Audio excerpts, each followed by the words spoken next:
দর্শক মন্ডলী সবাইকে স্বাগতম। আমরা সাধারণত যা করছি সেটি হলো আসলে নির্বাচনের উপলক্ষে যে রাজনৈতিক যে আনন্দ উল্লাস তৈরি হচ্ছে বা একটা উৎসব আমেজ তৈরি হয়েছে সে বিষয়গুলোকে একটু প্রাধান্য দিয়েই উপস্থাপন করছি সংবাদ তথ্যগুলো, আর বাকি যা ঘটে যাচ্ছে সেগুলো বলছি। শুরুতেই আসলে আমরা আজকে যেটি বলতে চাই যে সম্প্রতি দেবপ্রিয় ভট্টাচার্য, যিনি সিপিডি রিসার্চ ফেলো, যেটি বৈষম্যবিহীন আইন প্রণয়ন বিষয়ক এক সেমিনারে বাংলাদেশ চীনমৈত্রী সম্মেলন কেন্দ্রের সম্প্রতি এক সেমিনারে তিনি বক্তব্য রাখতে গিয়ে বলেছেন যে আসলে বৈষম্যহীন অবস্থা যদি তৈরি করা না যায়, বৈষম্যহীন অবস্থা যদি তৈরি করা না যায়, তাহলে নির্বাচন ব্যবস্থা কিংবা সংস্কার কিংবা বিচার ব্যবস্থা কোনোটিই কিন্তু আসলে জনগণের মঙ্গলে ব্যবহার করা সম্ভব হবে না। বৈষম্যহীন বিচার ব্যবস্থা দরকার, বৈষম্যহীন নির্বাচন দরকার, বৈষম্যহীন সংস্কারও দরকার। তবে এই জন্য কিন্তু সকল মহলে সকল পক্ষের একটি রাজনৈতিক বিবেচনা নিয়ে এগিয়ে আসতে হবে। এখানে আমাদের যে অ্যাটর্নি জেনারেল আছেন সাজ্জাদ, তিনি কিন্তু বলেছেন যে আমাদের দেশের যে বৈষম্যহীন আইন প্রণয়নের যে উদ্যোগ নেওয়া হচ্ছে এই সংজ্ঞাটি আসলে সঠিক হয়নি বলে তিনি মন্তব্য করেছেন, অর্থাৎ গোড়ায় গলদ রয়েছে। যাই হোক, এই বিষয়গুলো নিয়ে আসলে আলোচনা সমালোচনা যেটি হোক, তবে মূল কথা যেটি হচ্ছে আসলে বৈষম্যহীন সমাজ ব্যবস্থা ছাড়া আসলে মূল অবস্থানে কোন অবস্থানেই দেশ জাতিকে এগিয়ে নেওয়া সম্ভব নয়। সেটি বিষয়ে আলোকপাত শুরু হয়েছে। এটি অবশ্যই অবশ্যই ভালো দিক, রাজনৈতিক বিবেচনায় হোক কিংবা রাজনৈতিক বন্দোবস্তের সরকার হোক, যে ব্যবস্থাই হোক, এটি করা খুবই জরুরি।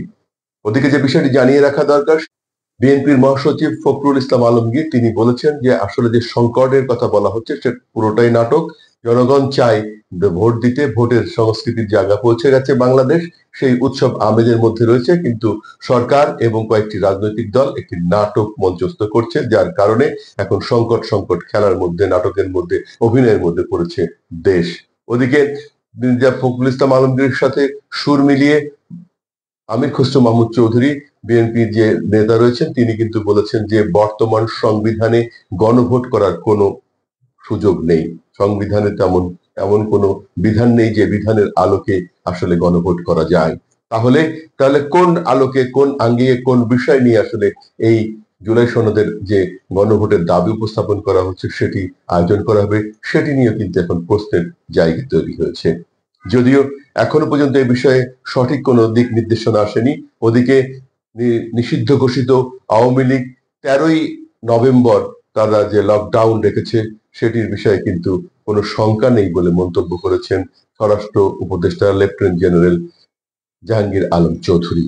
তিনি বলেছেন আজ স্বরাষ্ট্র মন্ত্রণালয়ে আয়োজিত, সচিবালয়ে স্বরাষ্ট্র মন্ত্রণালয়ে আয়োজিত আইন শৃঙ্খলা বিষয়ক কোর কমিটির সভা শেষে সাংবাদিকদের তিনি এই মন্তব্য করেন এবং তিনি বলেন যে অপপ্রচার প্রচারণা করা হয়েছে যে দেশের সারা দেশ থেকে সেনাবাহিনীর অর্ধেক সেনাবাহিনী তুলে নেওয়া হবে, ব্যারাকে ফিরিয়ে দেওয়া হবে, এই তথ্যটি সঠিক নয়। আর তিনি কোন রকম শঙ্কার কারণ দেখছেন না নিষিদ্ধ ঘোষিত রাজনৈতিক দলের এই কর্মসূচিকে ঘিরে।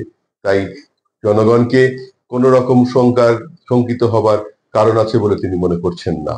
ওদিকে যে বিষয়টি জানিয়ে রাখা দরকার যে শিক্ষকরা কিন্তু এখনো, প্রাথমিক শিক্ষকরা তাদের তাদের পদোন্নতি এবং বেতন ভাতা বাড়ানো সহ 3 দফা দাবিতে যে অনির্দিষ্টকালের জন্য কর্মবিরতি সেটি ঘোষণা করেছিল, সেটি আজকে দ্বিতীয় দিন এবং আজ তারা শহীদ মিনার থেকে ঘোষণা করেছেন যে স্বরাষ্ট্র উপদেষ্টা এবং গণশিক্ষা উপদেষ্টা দুজনের পদত্যাগ দাবিতে তাদের অনির্দিষ্টকালের এই ধর্মঘট বা কর্মবিরতি অব্যাহত থাকবে। যদিও সরকারের পক্ষ থেকে জানা গেছে যে তারা সরকার এই শিক্ষকদের সাথে বসতে চান এবং দ্রুত তারা এই তাদের দাবির বিষয়ে একটা সমঝোতামূলক অবস্থানে যে সমাধান করতে চান। একই সাথে যেহেতু ডিসেম্বর শিক্ষার্থীদের ফাইনাল পরীক্ষা রয়েছে, সেই জন্য শিক্ষা ব্যবস্থাতে যেন নতুন করে ধস না নামে, যেন সংকট তৈরি না হয়, সেই জন্য তারা দ্রুত তাদের এই বিষয়টিকে নিষ্পত্তি করতে চায়। তবে কবে, কখন, কোন সময় বসবে সে বিষয়ে কিন্তু কোনো দিক নির্দেশনা পাওয়া যায়নি। ওদিকে বাণিজ্য উপদেষ্টা বলেছেন বসির উদ্দিন, তিনি বলেছেন যে যদি পেঁয়াজের দাম 2-3 দিনের মধ্যে না কমে তাহলে পেঁয়াজ আমদানির উদ্যোগ নেওয়া হবে বা আমদানির অনুমতি দেওয়া হবে। এখন এ বিষয়ে ব্যবসায়ীরা আসলে কি বলছেন সে বিষয়ে আমরা সঠিক তথ্য পাইনি, তবে ব্যবসায়ীদের দু একজনের কাছে কথা বলে আমরা যেটি জেনেছি তারা আসলে তাদের হাতে আসলে এই দাম বাড়ানো কমানোর জায়গাটি নেই। যেহেতু চাহিদা বেশি, যোগান কম, দাম বাড়বে, এটাই অর্থনীতির থিওরি, সেই থিওরিতেই বাজার ব্যবস্থা পরিচালিত হচ্ছে। এখন যদি যোগান বাড়িয়ে দেওয়া যায় নিশ্চয়ই দাম কমে আসবে সেটি নিশ্চিত। ওদিকে আলু নিয়ে যে সংকটে রয়েছে ব্যবসায়ীরা, একই সাথে কৃষকরা, তারা কিন্তু প্রকৃত দাম পাচ্ছেন না এবং সরকারের বেঁধে দেওয়া দামেও এই আলু বিক্রি করতে পারছে না। ফলে সেখানেও কিন্তু একটা বড় সংকটে রয়েছে কৃষক এবং ব্যবসায়ীরা। বিশেষ করে যারা রয়েছেন যে আহ, হিমায়িত হিমাগার যেখানে রয়েছে সেই হিমাগারের মালিকরা তো আরো বেশি সংকটে রয়েছে, কারণ তাদের পেমেন্টটা হয় একদম বিক্রির পর দেওয়া হয়, যেহেতু বিক্রিতে দাম পাচ্ছেন না কৃষকরা, সেই কারণে যে এখন 11 টাকা বা তারও কম কেজিতে বিক্রি করতে হচ্ছে। ফলে হিমাগারের প্রায় 6 টাকা পার কেজিতে যে পেমেন্ট পরিশোধ করতে হবে সেটি তারা এখন পাচ্ছে না বলে নতুন সংকট তৈরি হয়েছে। যেটি হোক, এ বিষয়ে নিশ্চয়ই সরকার যেহেতু পদক্ষেপ নেবার জন্য তৎপরতা শুরু করেছে, নিশ্চয়ই দ্রুত এই ব্যাপারটি নিষ্পত্তি করবেন এবং কৃষকদের এবং ব্যবসায়ীদের দিকটি বিবেচনা করে এগিয়ে নেবেন। ওদিকে বাংলাদেশের স্থানীয় সরকার উপদেষ্টা যিনি আসিফ মাহমুদ সজীব ভুইয়া, তিনি ঘোষণা করেছেন যে তিনি নির্বাচন করতে যাচ্ছেন ঢাকার 10 আসন থেকে। ঢাকা 10 আসনের তিনি তার স্থানীয় এলাকা থেকে, তার কুমিল্লা থেকে তার ভোটের যে ভোট দেবার যে স্থান ছিল সেই কুমিল্লা থেকে সরিয়ে ঢাকা 10 আসনের অন্তর্ভুক্ত করার জন্য আবেদন এরই মধ্যে করেছেন এবং তিনি খুব সহসা পদত্যাগ করবেন এবং নির্বাচনে প্রার্থী হবেন সেটি এখন মোটামুটি নিশ্চিত করেছেন তার বিশ্বস্ত সূত্র। ওদিকে বিএনপি এই আসনে এখনো প্রার্থী দেয়নি, জামাত তাদের একজন প্রার্থীকে এরই নাম ঘোষণা করেছেন। তবে শেষ মুহূর্তে কোন সমঝোতায়, কোন কোলাটারালের মাধ্যমে, কোন সমঝোতার মাধ্যমে এখানে নিষ্পত্তি হবে সেটি আসলে দেখার বিষয়, সেটি ভবিষ্যতই বলে দেবে। আর যে বিষয়টি জানিয়ে রাখা দরকার সেটি হলো, বাংলাদেশের এখন যে প্রেক্ষাপটে রাজনৈতিক অস্থিরতার জায়গা তৈরি হচ্ছে প্রতিনিয়ত, তাতে কিন্তু নতুন করে সম্ভব সংকটের দিকে ধাবিত হচ্ছে সেটি বলতে হবে। তবে পর্যবেক্ষক মহল, অর্থনীতিবিদ এবং দেশের বিশেষজ্ঞ বুদ্ধিজীবী যারা রয়েছেন তাদের মধ্যে থেকে বৈষম্য বিরোধী তৎপরতার একটি লক্ষণ পরিলক্ষিত হচ্ছে, সেটি কিন্তু অবশ্যই অবশ্যই ভালো দিক এবং এই দিকে যদি আমরা বিবেচনা করে এগিয়ে যেতে পারি তবে নিশ্চয় আমাদের এই সংকটে আমরা মোকাবেলা করতে পারবো। আমরা আমাদের দেশকে এগিয়ে নেবার মূল যে পরিকল্পনা, যে আমাদের দেশের যে স্বাধীনতার যে মূল পরিকল্পনা ছিল, স্বাধীনতার এই 55 বছর 54 বছর পরে এসেও অন্তত সেই মূল স্রোতে আমরা এগিয়ে যেতে পারবো। সেই চেতনাটাই যদি উজ্জীবিত করা সম্ভব হয়, সকল রাজনৈতিক দল যদি পক্ষ মতের বিরোধ থেকে ভুলে এসে যদি ঐক্যের কাছাকাছি আসতে পারে তবে সেটি হবে আমাদের জন্য সবচেয়ে বড় পাওয়া। ওদিকে প্রধান উপদেষ্টার প্রেস সচিব শফিকুল আলম কিন্তু বলেছেন যে নির্বাচনের যে তৎপরতা তৈরি হয়েছে, এই নির্বাচন তৎপরতার কোনো বাধাই ঠেকাতে পারবে না। 15 ফেব্রুয়ারির আগে, অর্থাৎ মধ্য ফেব্রুয়ারির আগে, মানে ফেব্রুয়ারির প্রথমার্ধে অবশ্যই নির্বাচন আয়োজন করা হবে এবং নির্বাচন কমিশন সেভাবে এগিয়ে যাচ্ছে এবং তিনি আশা করছেন যে এই নির্বাচনের মাধ্যমে একটি রাজনৈতিক বন্দোবস্তের সরকার চিহ্নিত হবে, যে সরকারের মাধ্যমে বাংলাদেশ এগিয়ে যাবে তাদের লক্ষ্যে, কাঙ্ক্ষিত লক্ষ্যে।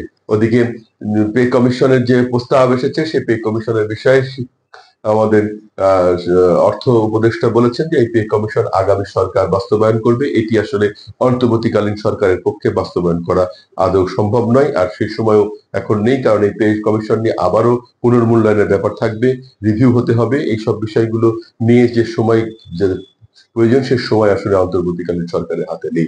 তাই তিনি মনে করেন যে আগামী যে সরকার থাকবে, যে সরকার আসবে, সেই সরকারই এই বিবেচনা নিয়ে বাস্তবায়ন করবে। ওদিকে জামাত ইসলামের পক্ষ থেকে কিন্তু এই শিক্ষকদের দাবির বিষয়ে ঐক্যমত পোষণ করে সরকারকে দাবি মেনে নেওয়ার আহ্বান জানিয়েছেন জামাত ইসলামের নেতা। তিনি কিন্তু শফিকুর রহমান, তিনি কিন্তু জামাত ইসলামের আমির, তিনি কিন্তু বলেছেন যে যে কোনো ভাবেই হোক শিক্ষকদের দাবিটিকে বিবেচনা করে সমঝোতামূলক পর্যায়ে যাওয়া জরুরি হয়ে পড়ছে। কারণ শিক্ষার্থীরা রয়েছেন, কোমলমতি শিক্ষার্থীদের জীবন এখন সামনে রয়েছে পরীক্ষা, ফাইনাল পরীক্ষার আগে এই আন্দোলন করে শিক্ষার্থীদের জীবনকে অনিশ্চয়তার দিকে ফেলে দেওয়া ঠিক হবে না বলে তারা মনে করছেন। সব মিলিয়ে যে জায়গায় আমরা এসেছি, বাংলাদেশ একটি সম্ভাবনার দ্বার প্রান্তে এগিয়ে এসেছে। আমরা সম্ভাবনার দিক দিয়ে এগিয়ে যাওয়ার চেষ্টা করছি। সেই জায়গায় আমাদের আজ বলতে হয় সেটি হলো, যার যেখানে যে দায়িত্বটুকু আমরা নিয়েছি বা যে দায়িত্বটুকু নিয়ে পালন করবার জন্য দায়িত্ব পেয়েছি, সেই দায়িত্ব যেন সঠিকভাবে পালন করি। যার যার দায়িত্ব তারা যদি সঠিকভাবে পালন করে তাহলেই কিন্তু দেশকে এগিয়ে নেওয়া সম্ভব। এদেশকে সংকট মুক্ত থেকে মুক্তি দেবার জন্য বড় খুব বেশি প্রয়োজন নেই। যার যতটুকু দায়িত্ব আছে সেই ততটুকু দায়িত্ব পালন করলেই আর কোনো সম্ভাবনা সংকট থাকবে না বলে মনে করছেন পর্যবেক্ষক মহল, রাজনৈতিক বিশ্লেষক এবং গণমাধ্যম কর্মী যারা কাজ করছেন নিবেদিতভাবে, তাদের মধ্যে এই একই মত রয়েছে। তাই আমরা চাইবো সেভাবে এগিয়ে চলুক দেশ। বর্তমান অন্তর্বর্তীকালীন সরকার যে স্বপ্ন নিয়ে বাংলাদেশকে এগিয়ে নেওয়ার তৎপরতা অব্যাহত রেখেছেন, সেই তৎপরতা সফল হোক, সে বিষয়টিকে আমরা পুনর্বিবেচনা নিয়ে আমরা বলতে চাই রাজনৈতিক দলগুলো তাদের পক্ষ এসে অন্তত একটি প্ল্যাটফর্মে এসে দেশকে এগিয়ে নেবার স্বার্থে একটি প্ল্যাটফর্মে এগিয়ে ঐক্যবদ্ধ হন। আগামী পর্ব দেখার আমন্ত্রণ জানিয়ে এখানে শেষ করছি। সবাই ভালো থাকবেন। আল্লাহ হাফেজ।